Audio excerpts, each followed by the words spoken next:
Hi,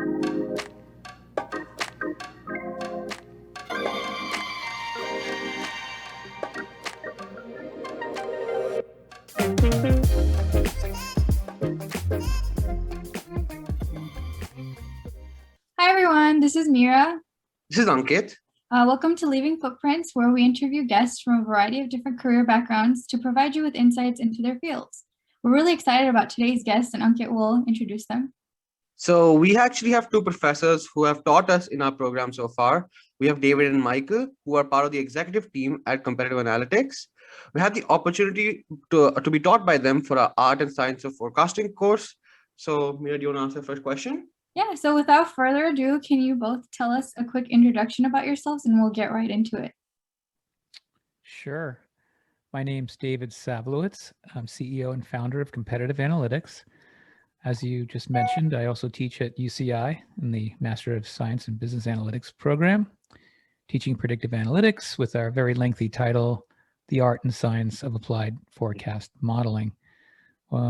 Business has been in business for just about 21 years, and we're a full service, full data analytics company serving Fortune 500 and SMBs. And I'm Micheal Ponton. I'm Director of Analytics for Competitive Analytics. I started at Competitive Analytics about 15 and a half years ago now. I actually started there while I was finishing up my master's program at Cal State Fullerton. And I co-lecture with David at UCI. So can you guys talk a little bit about how you got into like your data science career and everything? Do you want to go first, Michael, on that one? Sure.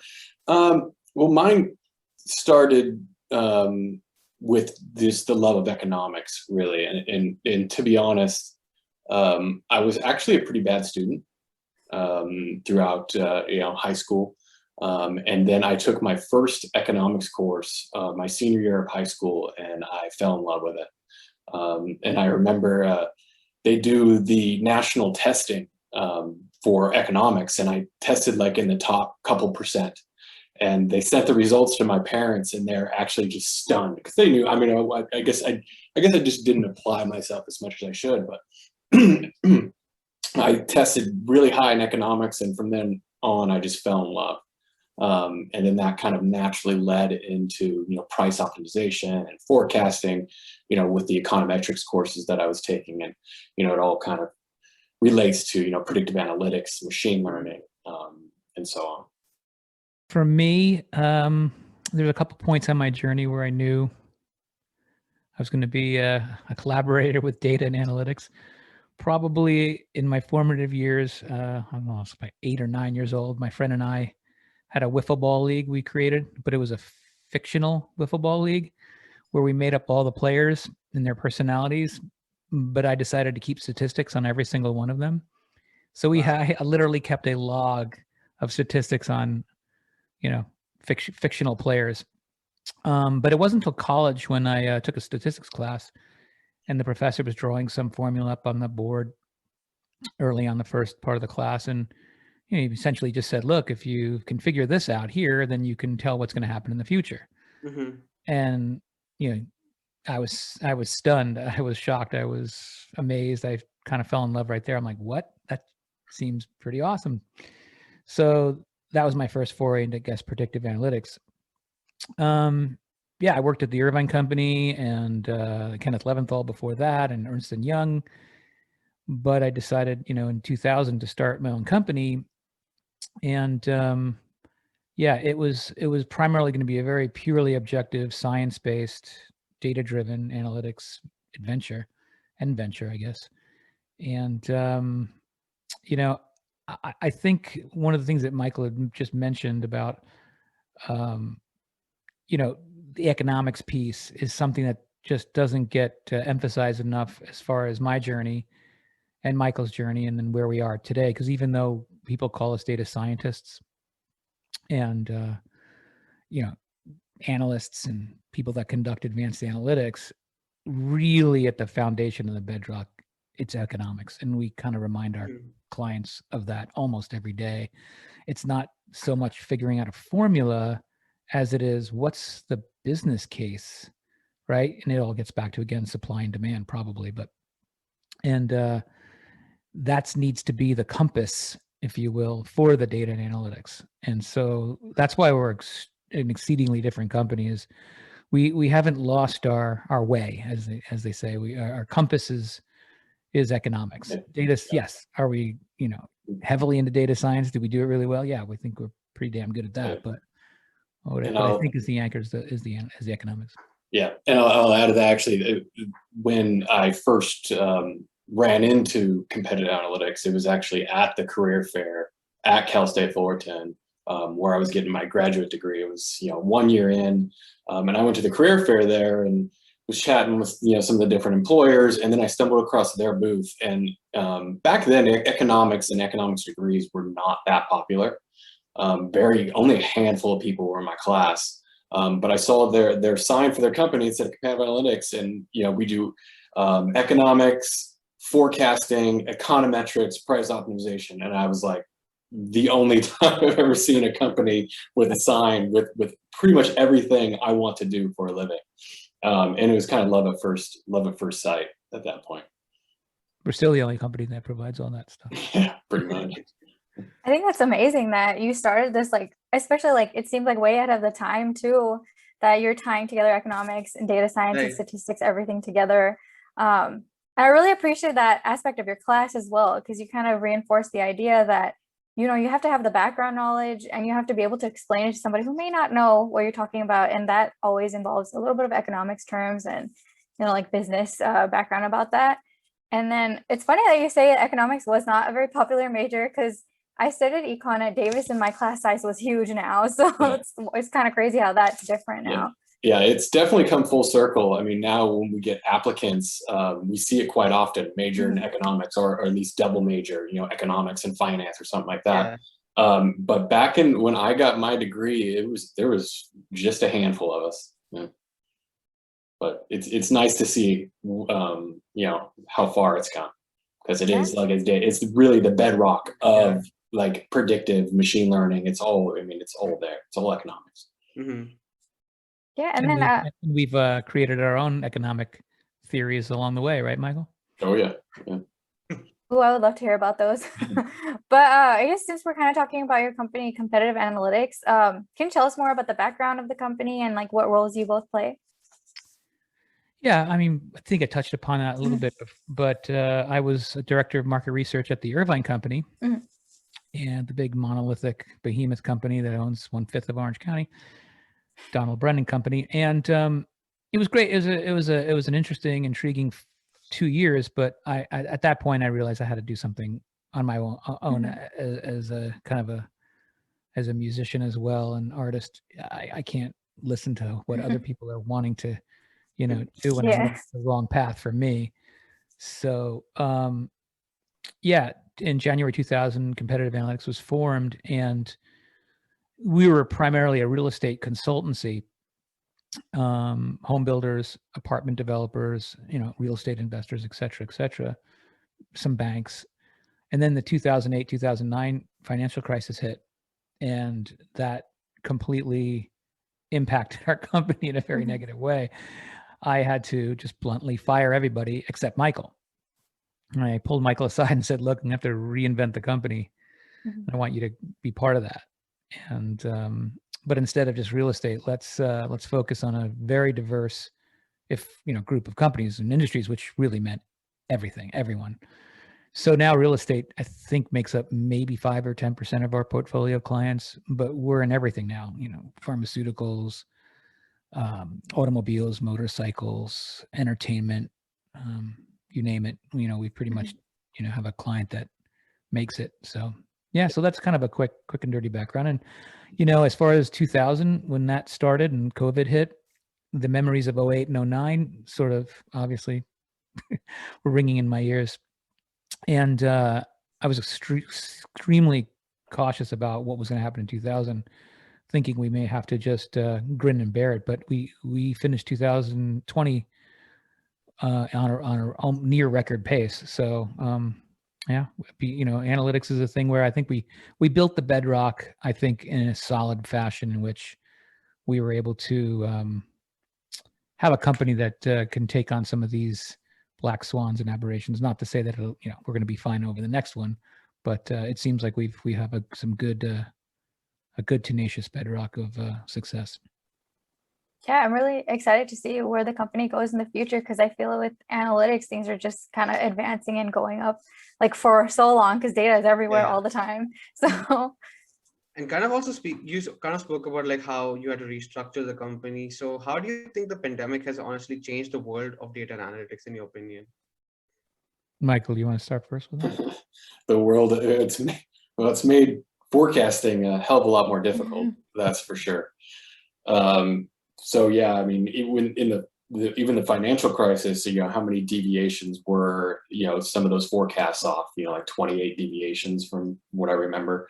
It takes that to even the next level. I mean, some of the forecasts that we did, last year before the pandemic hit, and, we're looking at them now as we update forecasts, and it's like, who would have seen, that coming, and then who would have forecasted that, the impact. If you look at the historical trends for like employment or personal consumer expenditures, like if you look at all the history since 1930, we've never seen employment take a hit that quickly to that amount. I mean, it's insanity. So it has made forecasting a lot more difficult, but we've been able to get pretty creative with some new methodologies. So it's actually increased our tool set, if you will. So it's made us smarter.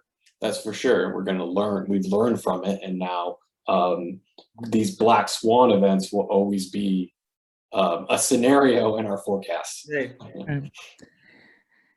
Talking about what Michael's just mentioned, which we didn't kind of go over in the class because we were developing and inventing this while we were teaching you, because we have a lot of large companies and industries that rely on the models that we built, and we were honest. We're like, we have to rebuild a few things here, right? Obviously, sorry, we didn't. We didn't anticipate a 100-year pandemic that was going to hit within a certain period. If we were able to do that, we wouldn't be doing this. We'd be in Las Vegas. So, we built a whole new model that, just like I teach in class, blew up the box, and it's deals with complements and substitutes.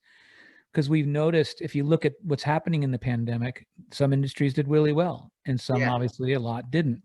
So we posed the question, this is kind of a good example of how we think and go about doing things from an economic and philosophical point of view.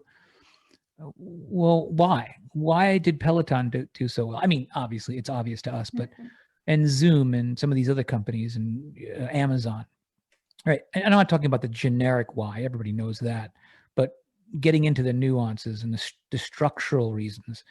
And then conversely, obviously sit down restaurants, all these other industries and services got hammered and crushed. Right. So what were the underpinnings of that beyond the obvious? And so then we took a target client product and said, okay, how do we align that with these indirect correlative substitutes is what we call them. We have a lot of names for them internally, and these correlative complements, if you will.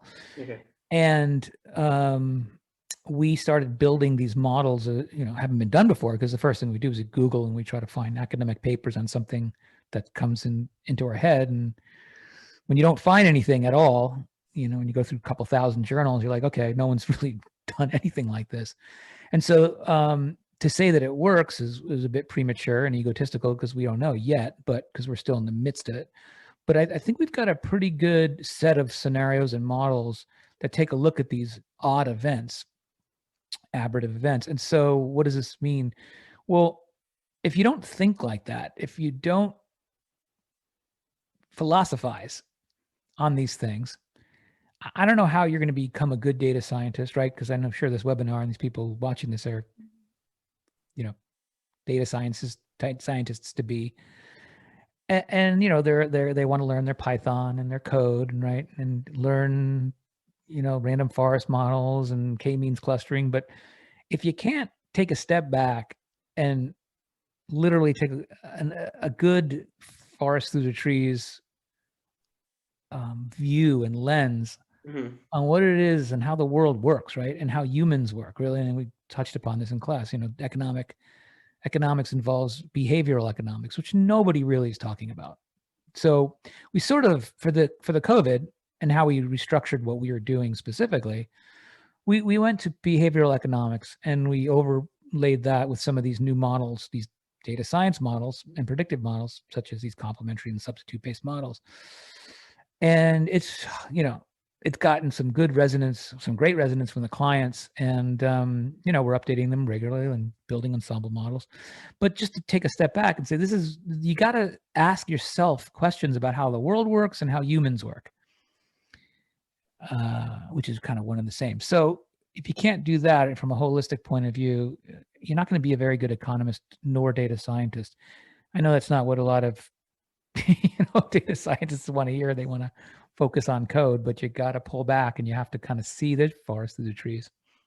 No, I completely agree with that. I think, so one of the projects for the class which we had was a Super Bowl project. And I think we saw like a lot of us had predicted that, like we kind of went with the obvious choice that the Kansas City Chiefs are going to win. But I think that match was completely unexpected. And we like, even though we were trying, like I remember then I had a conversation with Micheal about it, that we were kind of just thinking like, what variables can we actually consider? And I think one of the biggest ones which I was kind of just confused about is like, how do I consider the fact that Tampa Bay actually has like a home advantage for a first time, which is not something which is noticed a lot in earlier matches and Super Bowls and everything.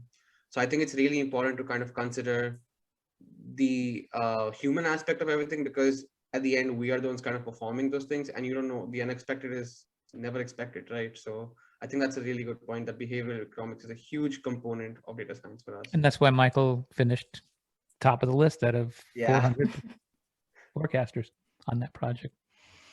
I was just rooting for Tom Brady. That was it.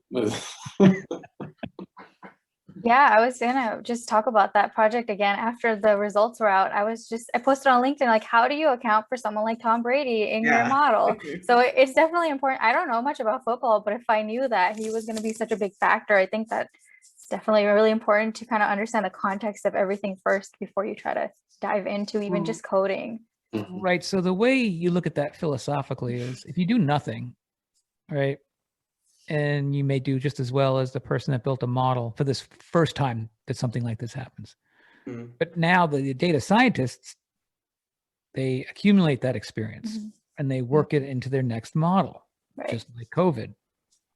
So the person that's still going to be just shooting from the hip, doing nothing, applying no data science, at best, he just gets lucky. He or she will get lucky. Whereas in the next unexpected event, there's a much higher probability that the data scientist, or good economist and data scientist, is going to be able to anticipate things a lot more accurately. And that's been proven over and over again. What's actually funny is that I remember when we were doing the project, my first conversation with Micheal, I had told him like what idea, and he said that your idea is really similar to what he was doing. And actually what score he had gotten was the exact same score I had initially. And I was like, but then I was just like, I'm not convinced. I need to add a bit more variables. I think we're just like I was getting in my head even more. I think that complicated the model itself way more. But I think he kind of stuck to his gut. And I think that's a lot of data scientists need to do as well. Well, I think you bring up a point. There's two edges to a sword, right? Yeah. Oh, well, I use too much qualitative, dimensions onto this. I should have just stuck with the numbers. Sometimes that works out when you add that qualitative layer. So it's not whether you should or you shouldn't, it's when and how much weight. Exactly. It's not like I should have done that or that. It's I think you use both, and we went over this in class ad nauseum, right? Qualitative and quantitative. Yeah, so my next question was going to be, we were talking about how after COVID started, there was all this complication with your forecasting and modeling. So like analytics and forecasting can be really frustrating. So do you have any ways that you keep yourself motivated to kind of keep going and come up with strong forecasts for that? I think the ambition to be right. Like, it's like a contest with myself to, always be better. And, doing it for a living and updating forecasts constantly, annually or quarterly, you're constantly testing your results all the time. So it's not like we just provide a forecast and go away and never look at it again. We provide that forecast, then a year later, we're looking at it again and saying, okay, this is where my model was off. This is what I need to adjust. And then it's a constant calibration. So we're constantly learning. And yeah, you want to be better. You want to go into that next year when you do that update and be like, okay, I was only like 2 percentage points off, or a fraction of a percentage off. Then that's really what keeps me going. You want to brag. Yeah. But at times it just feels like, I think when we were also, because this is my first time actually building like predictive models, which I actually didn't have experience with. So it was a bit overwhelming. And I think, how do you guys like take a step back when you guys know that, okay, this is like, we need to like take a break right now? How do you guys like stop yourself? Because at times, me and Mira, we used to have these conversations like, okay, we just need to keep working. And even for the stock forecast project, I think I made 12 models because I was not convinced that like my first model is right. I was like, I need to make like few more. So when do you guys know, like, when's the stopping point for you guys? Run out of time. When I feel like I want to throw my computer out the window. Yeah.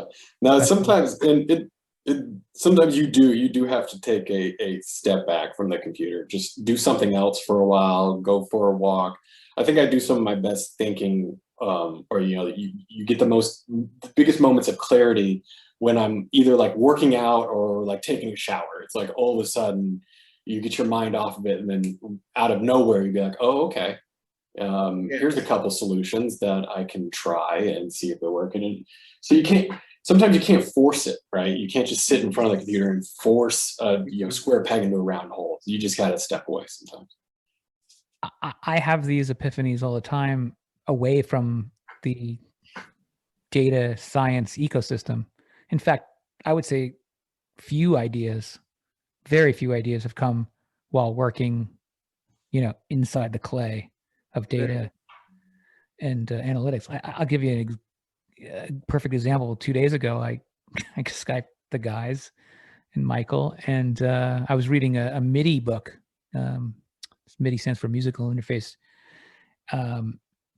It's a music book about the language of how instruments can talk to each other. Nothing to do really with analytics at all.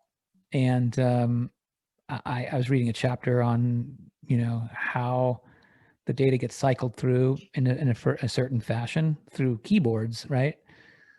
And I was like just thunderstruck with an idea about how we can apply that to forecasting. And so music, sports, movies, taking a walk on the beach, these are all, I mean, I'm speaking, I guess, for myself and the people I closely associate with like Micheal and our staff and my friends and colleagues. But for me, getting ideas of data science and analytics while you're doing data science and analytics is, for me, far and few between. It just doesn't happen. I mean, it does happen occasionally, but I need to be away. That's probably my role. I have to go to the beach every day, so that's kind of my role. I wanted to just say that it's like data science is very technical, but it's also a very creative field. You kind of need to explore what you're saying, like not just staying there and doing your coding and doing all this figuring out with forecasting, but also just stepping away and it'll come to you, I feel like. I think the coders are going to hate this comment, but you can't create while you're typing. That's a really good point, though. That's a really good point, though. You can't create while you're typing, all the time, I guess I should say. I got a guitar sitting next to me right here, and I'm like, it's a little different because, well, maybe not. Like while you're playing something, other than the dimension of improvisation, which is creating while you're playing, if you're actually composing a song, you don't compose most of your song while you're actually playing through a chord progression. I mean, some of that you end up doing, of course, but sitting back, playing it back on your digital audio workstation, again, stepping away from the music and focusing on the lyrics, going to the beach, taking a walk, right? this is exactly the same thing a great data scientist should be doing.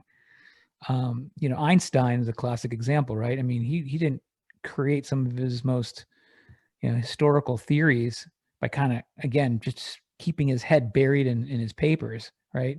Part of the theory of relativity was based on dreaming and envisioning, right? Daydreaming, essentially. So anyway, just probably enough of that, but that's a critical piece that very few people want to talk about or want to do. So I think you were kind of mentioning it earlier. So a lot of people, like, you kind of in the process of recruiting and kind of in the applying for jobs at the moment. So do you have any advice for like the job and search and application process specifically for data scientists? Because I think right now it's a really overwhelming time, especially for us students in the MSBA program as well. We're kind of all just like scouting for jobs and putting ourselves out there. So any advice? Any advice? I tell you what, to us as a company, your resume doesn't really mean much to us, if anything at all. One, we will notice immediately your attention to detail and how you communicate with us in emails. If you're sloppy and you make stupid mistakes in your email, you're not going to get your foot in the door. It's not going to happen. You need to have attention to detail. You need to be responsive. Those are like two of the biggest things in our field. When I'm dealing with a client, I have to have attention to detail, and I have to be very responsive, period. I don't have to be the smartest person. I don't have to be the fastest person. If I have attention to detail, I'm responsive, they're going to build trust with that. Right. So we'll know that immediately with people interested in wanting to work with us. So those two are very important. And then third, when you're on an interview, bring an example of your work. Bring some cool stuff to show them. You can talk about it all you want, but if you pull out like a badass dashboard and start showing them, they're gonna love it. I mean, I can't really add too much to that. That's just the way we see how we look at recruiting and prospects. I mean, it's very rare that we actually get an individual that just does the basics. I know a lot of people out there are going to shake their heads, but it's just true. From the seats that we sit in, write an email without a grammatical mistake, right? Capitalize proper names, spacing, take pride in your communication. Now, why is that really, really important to us? Well, if we did the same thing and delivered a sloppy report to a client, we're not going to get hired again. And besides, we're not just a normal consulting company either. I mean, we're sort of, way above the shoulders of the grist of the mill of what's out there. A lot of sloppiness. So if you're a candidate or a student, or someone soon to graduate, Michael nailed it. Be detail oriented. Show up on time. No excuses. I mean, I can't tell you how many times, we've gotten these resumes with just a phenomenal background, and they can't even show up on time. Yeah, we used to do those group interviews, Dave, with like 20 people. We're bringing like 20 people at once and do round tables with all our analysts. And if you didn't show up on time, we locked our door. Yeah, it's like it's the easiest thing is to just be on time. Right. It's one of the easiest things. Just be punctual. Yeah. So all the basics, the fundamentals, right, that don't even involve your career choice. Yeah. But then showing something, right? Show off. Talking about it, it's the same thing as a resume. You could be lying. I mean, we've gotten so jaded by the process. People saying they can do all these things, and they really can't. We heard a guy who's a dual degree from Stanford and Harvard, and like I make a joke, he couldn't even staple two pieces of paper together. Show your work. Bring your laptop. Have it all ready to go and say, oh, by the way, like let's just say you're interviewing for Pepsi or, a big company. Build a model. Take some time. Invest some time. And if that's the place you really want to work, build a forecast model for their revenue going out 15 years and show them something they've never seen before. You do all that. I couldn't see why they wouldn't, invite you back for a second interview and be highly interested in someone who took the effort and the care to do something way beyond what the normal recruit would do. Yeah, pulling out your laptop, right? Or as I used to joke with Michael, let's just say you're interviewing for, someone who needs to be an expert in Python. Go buy the biggest damn book you can find on everything Python. Read the whole thing from cover to cover, understand the whole thing, and then walk in the interview with it, plop it on the desk. Say, I know everything in this book. Be truthful, obviously, but if you do that and just sit there and say, hey, just test me, ask me anything that's in this book and I will answer it. I can't see how you can't get a second interview or be hired. I mean, here's the big kind of philosophical advice. Make it so they can't say no, where they're just so intrigued by this person that's sitting in front of them that is wholly unique. Because, they see everybody's just a peg, right? Everybody does the same resume. They make the same mistakes on the resume. They come in like either 2 minutes or 2 minutes late or 10 minutes late. You get there really early, right? Bring your laptop. Be proactive.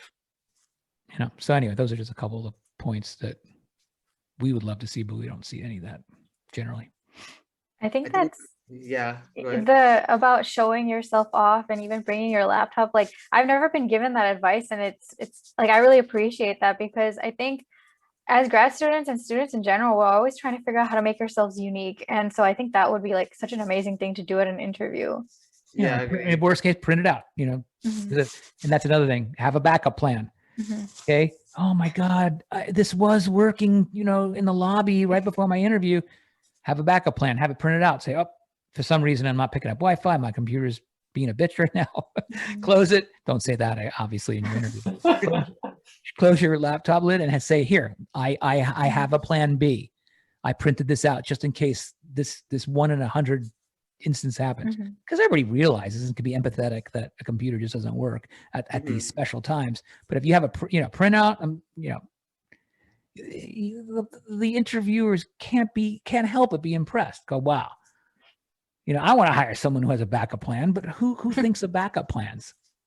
Very few people. So, which led me to the fact that when we do presentations live, like when we had a theater or when we're invited to speak at a keynote, we usually have all the same computers. Everything's redundant. So if I'm, speaking with Michael or by myself, or it's just Michael, we have 2 laptops, mine and his, with exactly the same presentation models. So let's just say the computer goes kablooey. Hold on 1 second, and it's already ready to go. It's not, you have to bring up the file. It's ready. Pop in the HDMI cable, and you're ready to go. Now, that's just impressive in and of itself, right? That you would think that if that happened, you'd be prepared. So anyway, just a couple of points about, I guess, recruiting. I think our listeners will really appreciate this advice, because I think we kind of, as Mira said, we're all trying to be unique in our own ways. And I think kind of taking the initiative for different companies, as you said, like build a forecasting model and everything. And I actually had an opportunity for my dream company to, like, when we did the stock forecasting project. So great. I think things like that kind of just help out. So you just reminded me of something. Last summer, the receptionist said, David, you've got this box with a nice, beautiful bow on it. And so I opened it up, and there was a resume sort of taped into the box with all these cookies and donuts. Like, cute, nice, forced me to write a nice thank you, but I'd rather have had that person mail me an example of a forecast model, right? Or something unique about economics, or, hey, here's a paper I wrote on XYZ. Even though I'm not saying I didn't appreciate the cookies and donuts, but right, it's almost there's a negative connotation there. It's almost like, is this person going to bribe their way in? I don't want to be bought. I want to be impressed. Yeah, I'd rather just not be bribed, right? I'd rather be impressed. Blow me away. Show me something I've never seen before. Make me think. Remember we taught this in class, the ooh and the ah? Make me go ooh, ah, there's so many million ways to do that, but that takes effort. It takes creativity. Right. You can't just do that in a vacuum. But yeah, thank you again for taking our time. I know you guys are extremely busy with everything going on, and I think Meera and I really appreciate you guys taking out time to come and speak with us and our listeners and give them really good advice. Yeah, I really appreciate all the advice you gave. I'm definitely gonna be thinking more about how to be unique, just how you were explaining. Thank you so much for being here. You're welcome. Yeah, and if any of your listeners, viewers, have any questions or want to get a hold of us, you can forward their our contact information. We always we obviously love to help since we teach too, right? So yeah. Thank you for listening. All right, bye everyone. thank you. Bye, guys. Bye. Take care, everyone. Be Bye. well. Bye-bye.